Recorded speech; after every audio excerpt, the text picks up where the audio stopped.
I'm glad I don't do it. Everything. Yes. How about a round of applause just for everything that we celebrate this month? Yeah. Welcome to the Sunday Assembly Sacramento. Thank you all for coming out here and really just being awesome people. We're going to start our service in just a second. I want you guys to get ready to be up on your feet, up to be singing and clapping, because we've got some great songs picked out for you all today. We've got some great speakers as well. How about a round of applause for all the amazing people who were here last night and this morning, setting up chairs and decorations and tables and all of that stuff. Yes. Thank you all so much. And we can certainly use your help as well. So if you're inclined to be one of those kinds of people to help us out, get in touch with William. Where's William? There he is over there. He's our volunteer coordinator, and yeah, definitely let him know if you want to be here bright and early on Sundays or in the evenings on Saturdays to set things up. Today is all about celebrating life. That is, of course, one of the core tenets of Sunday Assembly. We know that we're supposed to live better and help often and wonder more, but all of that together means celebrating life. And here in the holiday season, in the winter solstice, I think that it's even more so true, because there are so many opportunities for us to get caught up in all the hustle and bustle of the weather and gift giving and all of that. But really, at least for me, what this means is an opportunity to reconnect with my family that I haven't seen. I'm going to be going down to Southern California for a week. I'm looking forward to doing that. It means a chance to, in some cases, make, well, I know it's cheesy, but resolutions for the coming year, right? Who does that? Does anybody else do that? Okay, I'm not alone, good. I'm not going to ask you to share them, but we all do that, I think, in some way or another. Yeah, breaking them, those are fun too. But really, I think what it comes out to, like I said, is celebrating life and recognizing that we just have an amazing opportunity to help others and just make this to be a really great little planet to live on, I think. So who has been here now? Who has made it to 4 Sunday assemblies? Anybody made it to all 4?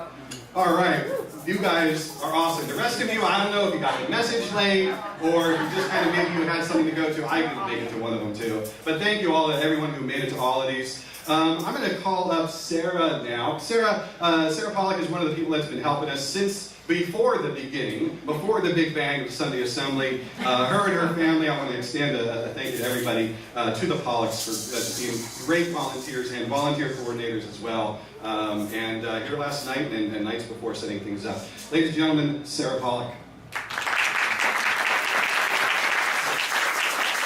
Good morning. So, how many people are Shel Silverstein fans? Anybody in here? Woo! Yes! Okay, well, if you didn't raise your hand, I'm about to introduce you to somebody really cool. When I think about celebrating life, I think about Shel Silverstein. He's been my favorite poet since I was 5 or 6, and so this is the battered copy with the binder broken in like 3 places that I've had since I was really young. So I'm going to read you a few of my favorites.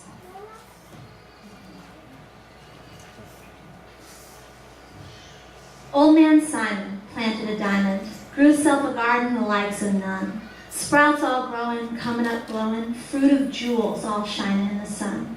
Colors of the rainbow, see the sun and rain grow, sapphires and rubies on ivory vines. Grapes of jade just ripening in the shade, just ready for the squeezing into green jade wine. Pure gold corn there, glowing in the warm air, old crow nibbling on the amethyst seeds. In between the diamonds, old man Simon, crawling about, pulling out platinum weeds.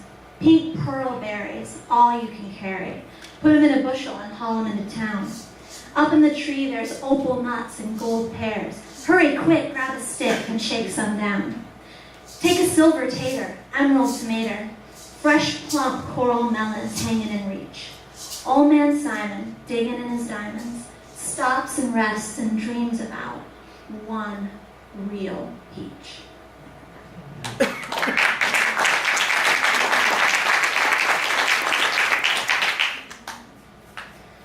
Small as a peanut, big as a giant, we're all the same size when we turn off the light.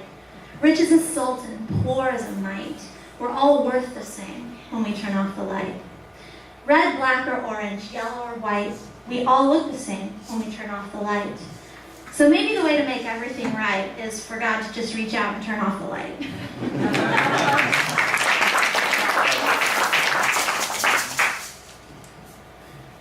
Oh, what do you do, poor Angus, when hunger makes you cry? I fix myself an omelet, sir, of fluffy clouds and sky. Oh, what do you wear, poor Angus, when winds blow down the hills? I sew myself a warm cloak, sir, of hope and daffodils. Oh, who do you love, poor Angus, when Catherine's left the moor? Ah, then, sir, then's the only time I feel I'm really poor.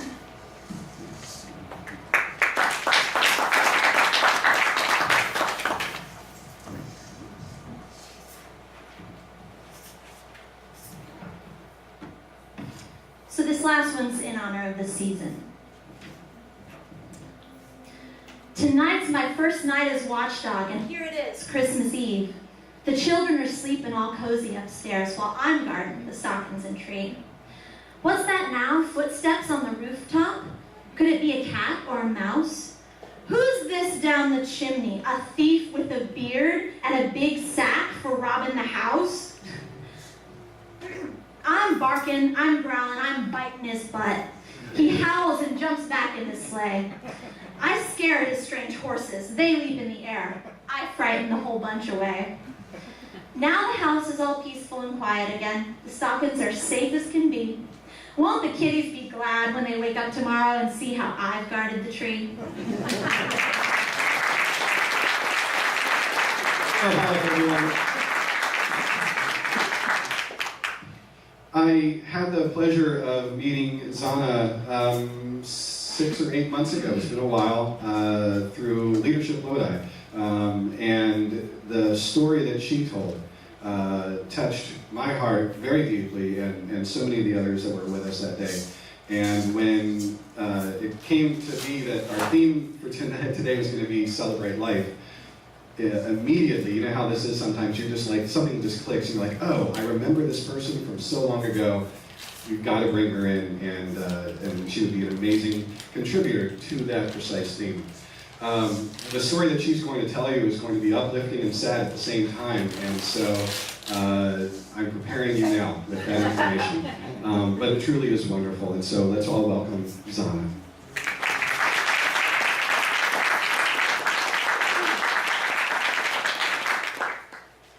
Thank you for having me. This is my first time ever speaking with a microphone that I had to hold like this, so I hope that I do a good job for you. I brought my mom with me today and my daughter, and I'm here as a Donate Life ambassador. And one thing I was thinking about when I Celebrate Life is I have to tell you a little story about my mom before I get to the Donate Life story. My mom was diagnosed with cancer in the year 2000. At that time, the doctors told her she had 6 months to live. My mom was diagnosed with a second cancer, and she is now, that was in the year 2000, so she's now coming up on 15 years because she was diagnosed in March of 2000. My mom always dyed her hair, and she lost her hair to cancer, and we were taking pictures before I got up here to speak.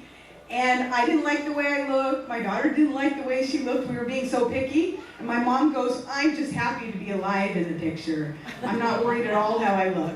I'm just happy to be here. Well, I wanted to tell you that I always had a pink dot on my driver's license. And that is how we became Donate Life ambassadors. I had a pink dot, and I knew that was something that I always wanted for myself, that I would, you know, when I passed away, I would definitely want to donate my organs. I knew for a long time, I was actually alive before they had pink dots. It used to be something that you would ask 2 people to sign on the back of your driver's license. I'm giving away my age here, but we would go ahead and have people sign, and then there was a pink dot that wasn't embedded in your driver's license. Now it's really great because there's a pink dot, and everyone who decides they want to be an organ donor, they can see the pink dot on their license. I knew I wanted to do that for myself, but on September 16th, 2005, my 16-year-old son was playing high school football. He collided with another player, and when he collided that day with the other player, it caused a brain injury for my son. and he actually was put on life support. And he spent 1 week on life support, and after a week on life support, the doctors came to us and asked us if we would consider donating his organs. Our children had heard about donating organs in school, so they kind of encouraged us and said, yeah, go ahead and donate his organs. And I always had the pink dot for me, but it's very difficult when you're making that decision for your child. It's completely different than choosing for yourself, and it wasn't something we had talked about prior to his accident. So the kids encouraged us, and we decided to go ahead and donate his organs. The California Transplant Donor Network, the organization that I'm volunteering with right now as a Donate Ambassador, asked us if we wanted to go public with his donation, and we said no at the time because we didn't know how people would react to him being an organ donor. And as parents, you know, you're not sure, you didn't want to have that lasting memory, and maybe people would be against it is what we thought. Well, about 6 weeks after my son's accident, we received our first letter of gratitude, and that actually came from my son's 47-year-old recipient that received his kidney and his pancreas, and he wrote a beautiful letter telling us the things he could do post-transplant, like he was going to be walking his daughter down the aisle. She had wanted to get married for a long time, but he was on the transplant list, and he didn't want to, you know, have the wedding come up and then him get called for the organ. So he waited and walked his daughter down the aisle post-transplant. We were really excited to get that first letter, and we started volunteering for the California Transplant Donor Network at that time because we felt like we had this wonderful letter. They're telling us about this great gift that they got. How can we be silent? Because we were so lucky to hear from one of the recipients. Well, we were about 2 months post-transplant, and we got a second letter of gratitude, and that was from my son's heart double lung recipient. She was 39 years old. She was born with a birth defect, and the doctor said she wouldn't see her first birthday. They said she wouldn't ever get to go to school and get through kindergarten, and they told her she wouldn't graduate high school. Well, she surpassed all those milestones, and at age 39, she became very, very sick, and she needed a transplant. She lived in Maryland, and she came all the way to Stanford Hospital and hoped that she would get a transplant, and she was a perfect match for my son's heart and lungs, and she received his heart and both of his lungs. The next letter of gratitude we got was from Tom. Tom was a 59-year-old man living in Iowa, and he received my son's kidney. And there's such a need for kidneys in this area that typically the organs don't leave this area. But in this case, they sent my son's kidney all the way to Iowa because it was a perfect match for his own kidney. And he sent this beautiful letter of gratitude to us. And his letter told us about how he had 10 grandchildren. And probably my favorite picture that we have of him is a picture of him holding his first great grandchild post-transplant. So he was really lucky. He got to go on and, you know, be able to actually see his great-grandchild born. So we thought it was really great hearing from 3 recipients. Then my daughter was doing her high school presentation. When my son had the accident, he's actually a twin, and his twin sister was cheering at the game when the accident happened. She was a high school football He was a high school football player, and she was a high school varsity cheerleader.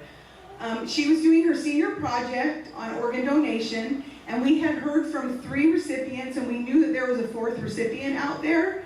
So what I did secretly is I initiated a letter to his liver recipient, and I actually ended up getting an email back, which is so funny because everybody else sent us these really nice letters and cards. But Sarah was 17 at the time of transplant. She was a senior in high school, and Sarah thought she was a perfectly healthy senior in high school, but she had something called Wilson's disease that she was unaware of.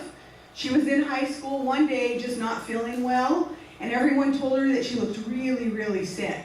And they said, "You look really sick, I think you should go home today." And she said, "No, I have a test later, I need to stick it out, and I need to get to the end of the day to do that test."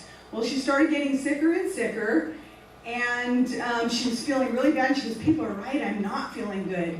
She went, or they called her parents picked her up, they took her to the hospital, and she was in complete liver failure. Both of her parents passed on a positive to her, but they didn't know that they each had a positive, and they didn't know that she had Wilson's disease. When you have something like that, you have Wilson's disease, it can attack your brain, it can attack your liver, and in her case, it just attacked her liver and she was in complete liver failure. Sarah was about 2 weeks in the hospital when she received my son's liver, and her mother said that it was horrible watching her daughter just slip away and knowing that if she didn't get a transplant that Sarah would not live.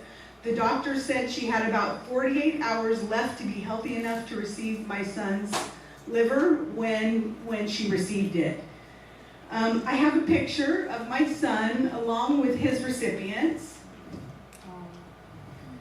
And I always think that a picture's worth 1,000 words. So this is my son, and this is his 4 recipients. When we consented to organ donation, we knew that Matthew was perfectly healthy, so we donated the 7 organs. In addition to that, in Matthew's case, he was able to donate both corneas, skin. So we donated both corneas and skin in addition to his 7 organs. I was asking my daughter, can you think of anything that I should talk about? She goes, Mom, tell them that it's the most precious gift. And when you celebrate, you usually think of giving gifts. The most precious gift one can give is something that can never be repaid. And I think that organ donation proves that that's something that you give, that you can never ever, receive anything back for that. And then my daughter said, what better way to celebrate life than to give the gift of life?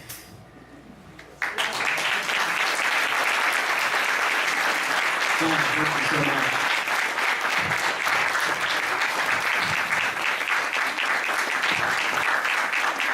That is wonderful.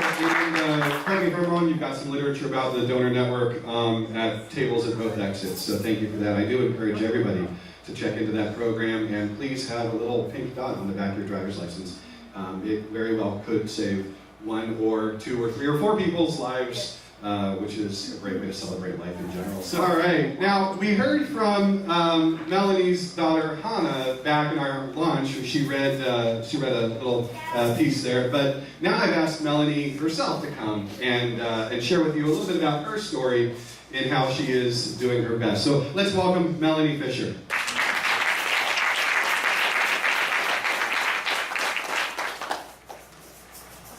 All right, one of my favorite writers said, the purpose of life is not to be happy, it is to be useful, to be honorable, to be compassionate, to have and make some difference that you have lived and lived well. Ralph Waldo Emerson. So it's almost 2015, so I thought it would be a really exciting time to remind you guys this is a great time to be useful, honorable, compassionate, and commit to make a difference. So my name is Melanie Fisher. I was raised in the Mormon church my whole life, and in 2011 I decided that wasn't quite right for me.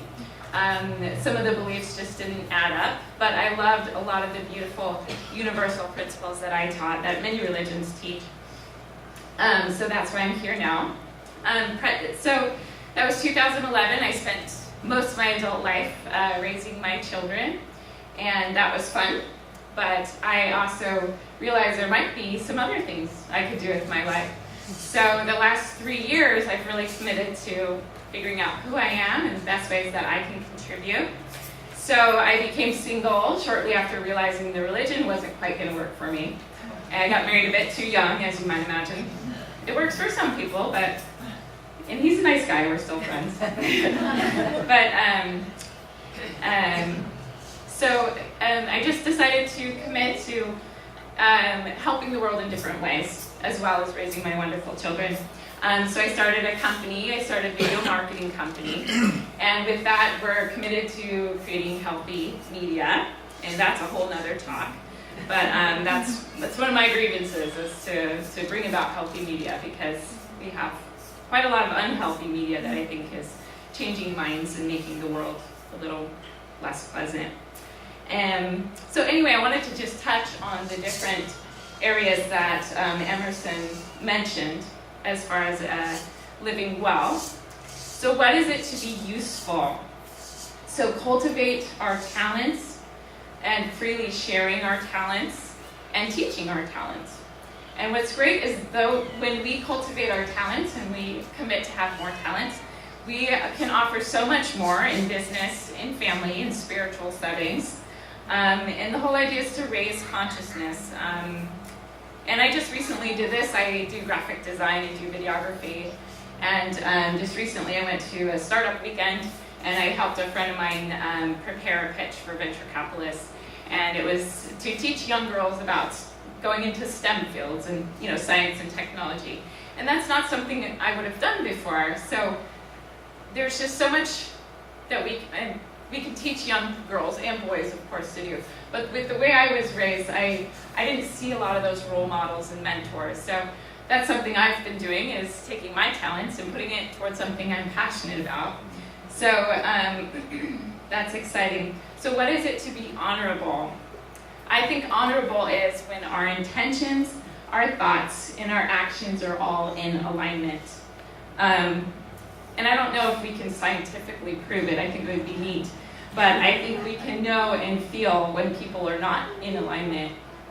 And I know when I'm not in alignment, and I do feel less powerful and less honorable, which is a reason I had to make a lot of the most difficult decisions in my life, because I was feeling inconsistent. I was feeling I believed one thing, but I was encouraged to sort of behave and go along and pretend to believe another thing, and that's kind of a chaotic way to live.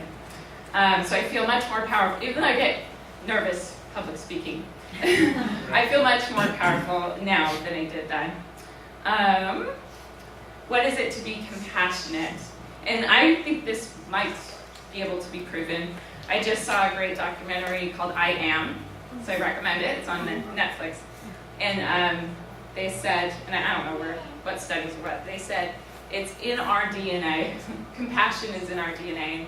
We can see that by a mother or father nourishing their new child, or it's the way we feel when a cat is rescued from a well, or it's why we have a lot of these viral videos, of like these big compassionate movements, and it feels so good because it's part of who we are. And I'm convinced that really there's a mental sickness going on, and that greed and competition and selfishness is really more of a sickness. I don't necessarily believe we're wired that way, but you're welcome to believe whatever you want.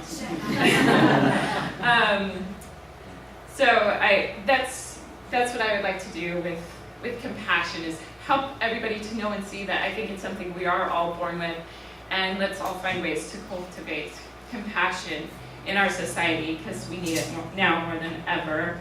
And think of very memorable times in your life. Some of my favorite moments when I was Mormon, we did so many wonderful service projects. And I really miss that because, well, now I need to get more involved with this group, but we're new. But service is a big part of, I think, what makes us, will really bond us.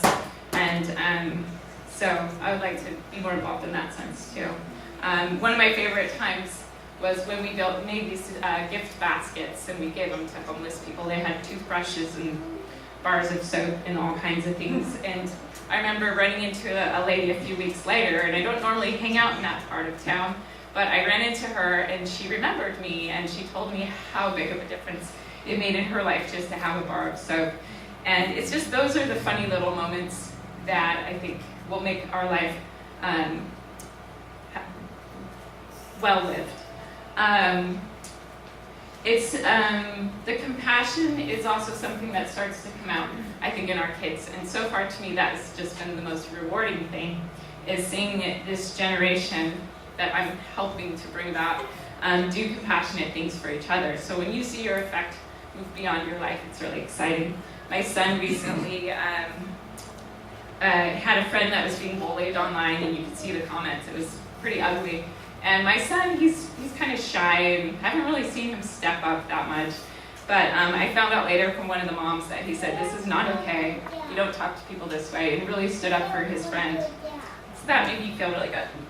And my daughter sent a letter to SeaWorld telling them they should free all the whales. So I think that's really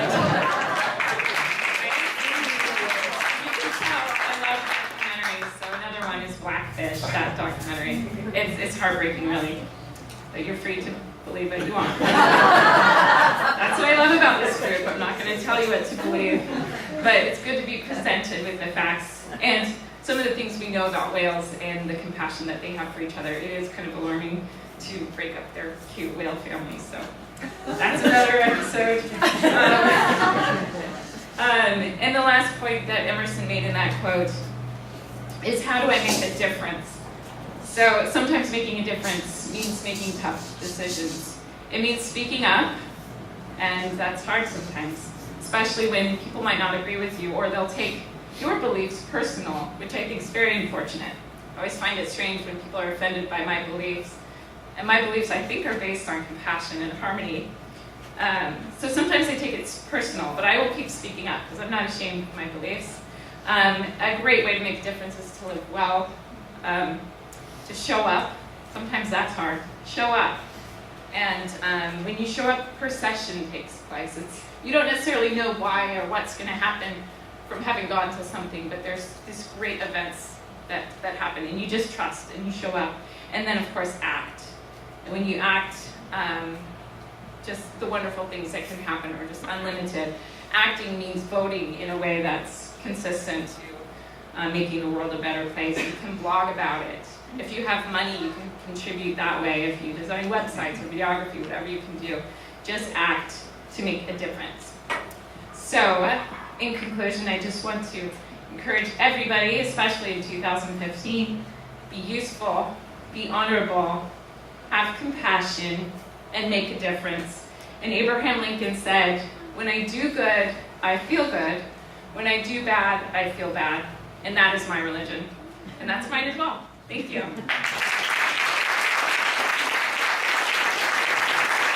Thank you, Bishop. All right, let's welcome another volunteer who has been with Sunday Assembly since before the beginning as well, and was pivotal in making this movement happen right here in Sacramento, Jeff Thomas. Hello, everybody. What amazing talks we've had today. That's awesome. So, coming up now is a moment of reflection. We heard Michelle Silverstein poems from Sarah. We heard the amazing talk about Zana's son and donating the organs. And then we heard what a great talk about from Melanie about Ralph Waldo Emerson's words. So, we're going to take 2 minutes now and just kind of reflect on all that. Is there a timer? All right. Well, I have a handy-dandy cell phone right here. Cool. All right, guys. Here we go. Cool. All right, guys. So thanks everybody for coming today. I know it's busy with the holidays and everything. Coming up now, the only way to make this all happen is, of course, with some financial support. There's a lot of people coming in and doing volunteering to set everything up and all that, but there are expenses such as those listed here, room rental, ads, things like that. So we do need support to keep it going. Everything is detailed on the meetup site, so you can check out how much money we collect and what we spend it on and everything. It's all out there.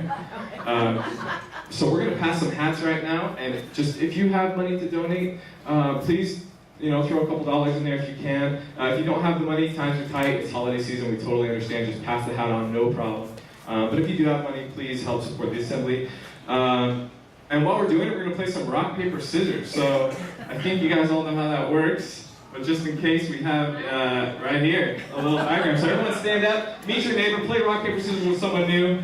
And They're part of Camp Quest West, another organization that I'm really proud to be a part of. If you are looking for a place to send your 8 to 17-year-old children for a week during the summer, talk to myself or anybody over there in childcare. The local Camp Quest West venue is just up in Nevada City, not too far from here, and about 14 others throughout the United States. We're really lucky to have one in Northern and in Southern California. So registration's going to open up in about 2 weeks, and they'll have all the information for you over there. So again, thank you to Camp West for doing the child care. Thank you to everybody who did the decorations and the chairs and the tables and the coffee and the passing out the peppermint candies and all that stuff.